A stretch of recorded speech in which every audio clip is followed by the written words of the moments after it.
यास्मीन नुनारी खां गुला भारो ताईं महीने में 23 औरतूं मौत जो खाज। अप्रैल खां मई 2026 जे मुख़्तसिर अरसे दौरान सिंध में 23 औरतुनि जो क़त्ल थी चुको आहे। इहा का मामूली ॻाल्हि नाहे। अंग अखर साबित कनि था त सिंध जो समाजी ढांचो औरतुनि लाइ इंतिहाई गैर महफ़ूज़ बणिजी चुको आहे। औरतुनि जे क़त्लनि जो हिकु वॾो हिसो कारोकारी या गैरत जे नाले सां जुड़ियल आहे। हिन रस्म पुठियां को कानूनी जवाज़ नाहे, पर समाजी दबाव, रिवायतुनि ऐं ग़लति सोचनि हिन खे जीअरो रखियो आहे। केतिरनि ई केसिस में कातिल पंहिंजा ई वेझा हूंदा आहिनि, जिन में भाइर, मुड़ुस या ॿिया माइट जेके पाण खे गैरत जो मुहाफ़िज़ सम्झंदा आहिनि। मामिलो रुगो गैरत जे नाले ते क़त्लेआम ताईं महदूद नाहे। घरेलू तशद्दुद, ज़बरदस्ती शादियूं, मिल्कियत जा तकरार ऐं औरतुनि जी आज़ादी खे क़बूल न करण बि इन्हनि ॾोहनि जा मुख्य सबब आहिनि। सिंध वॉइस पारां 1 अप्रैल खां 6 मई ताईं मीडिया में रिपोर्ट थियल अंग अखर गॾु कया विया, जंहिं दौरान कारोकारी समेत मुख़्तलिफ़ वाक़िअनि में 23 खां वधीक औरतुनि खे क़त्ल कयो वियो आहे। अप्रैल महीने जी शुरूआत में खैरपुर जे इलाइक़े रिपड़ी में गुरहारी नारी खे कारे जो इल्ज़ाम हणी क़त्ल कयो वियो, जॾहिं त 7 महीना अॻु परिणियल औरत मुमताज़ ख़ातून खे फ़ोन ते ॻाल्हाइण तां मौत जी निंड सुम्हारियो वियो। 4 अप्रैल ते ठुल वेझो ॻोठ रसूल बख़्श नुनारी में मामे फायरिंग करे पंहिंजी 10 वरनि जी भाणेजी यास्मीन नुनारी खे क़त्ल कयो। मक़तूला जे वारिसनि वाक़े खे ज़मीन जो तकरार करार ॾेई दॿाए छॾियो। 6 अप्रैल ते मीरपुर ख़ासि स्कीम नंबर 2 वारे इलाइक़े मां मेडिकल जी शागिर्दियाणी फहमीदा अलगारी जो लाश हथ आयो। बाद में ख़बर पई त नारी कॉलेज जे उस्ताद ऐं शागिर्दनि जी मुबैना ब्लैकमेलिंग ऐं हरासमेंट खां तंग थी पाण ते पिस्टल जो फायर कयो हो। इल्ज़ाम हेठि आयल जवाबदार गिरफ़्तार आहिनि। वाक़े जी जांच मुकमल करे रिपोर्ट IG सिंध हवाले कई वई आहे।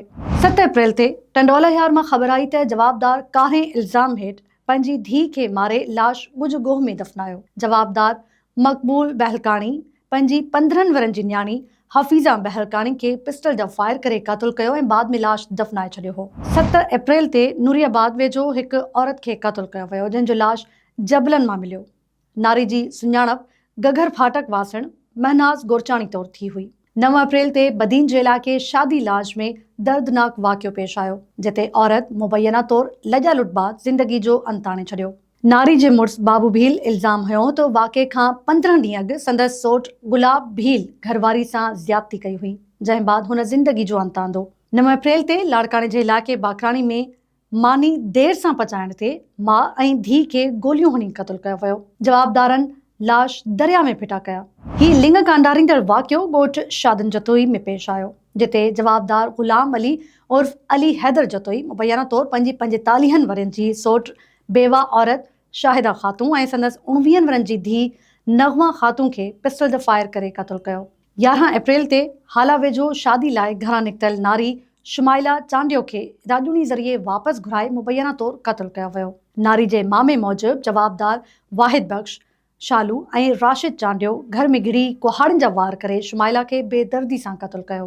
15 अप्रैल ते टंडुमस्ती मां दर्दनाक वीडियो वायरल थी, जंहिंमें कसम ॾियण बावजूद नारी खे सरेआम गोलियूं हणी क़त्ल कयो वियो। ॻोठ बिटो चांडियो में मामे कारे इल्ज़ाम हेठि रुबीना उर्फ़ ख़ालदा चांडियो खे बेदर्दी सां क़त्ल कयो। इल्ज़ाम हेठि आयल जवाबदार खैरपुर पुलिस जे हिरासत में आहिनि। 21 अप्रैल ते सांगड़ जे इलाइक़े शाहपुर चाकर में ॾेरनि 3 ॿारनि जी माउ खे बेदर्दी सां क़त्ल कयो। ॻोठ मजनू चांग में 45 वरनि जी वज़ीरा मुबैना कारे इल्ज़ाम हेठि गोलियुनि जो खाज बणी।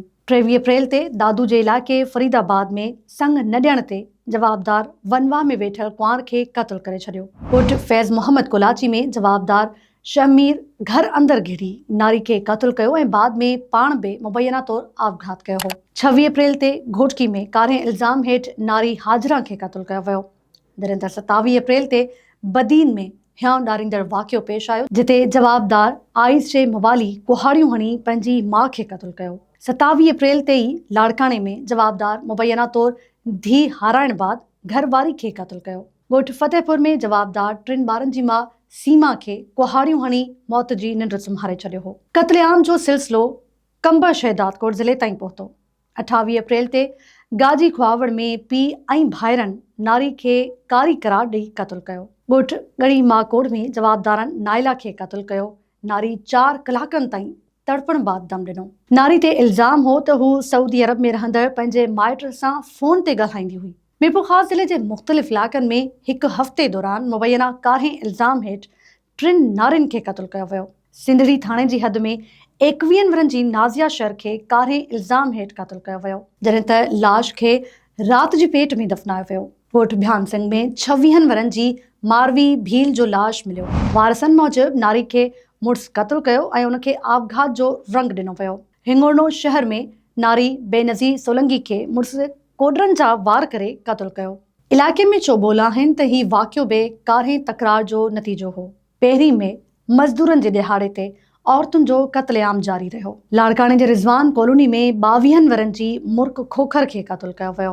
पुलिस मूजिबि नारी खे घुटा ॾेई क़त्ल कयो वियो ऐं हिन वाक़े खे बि आपघात जो रंग ॾियण जी कोशिश कई वई। 4 मई ते रोड़ी जे झांगड़ो कच्चे में लिंग कांडारींदड़ वाक़ियो पेश आयो, जिते पीउ जी पग जो मान रखंदड़ नारी गुलाम भारो खे संदसि मामे गोलियूं हणी क़त्ल कयो। क़त्ल जे ख़ौफ़ खां पुलिस वटि पहुतल नारी खे अदालत में पीउ पटके जा कसम ॾिना ऐं मिंथूं कयूं, जंहिं बाद हुन वारसनि वटि वञण जो बयानु ॾिनो।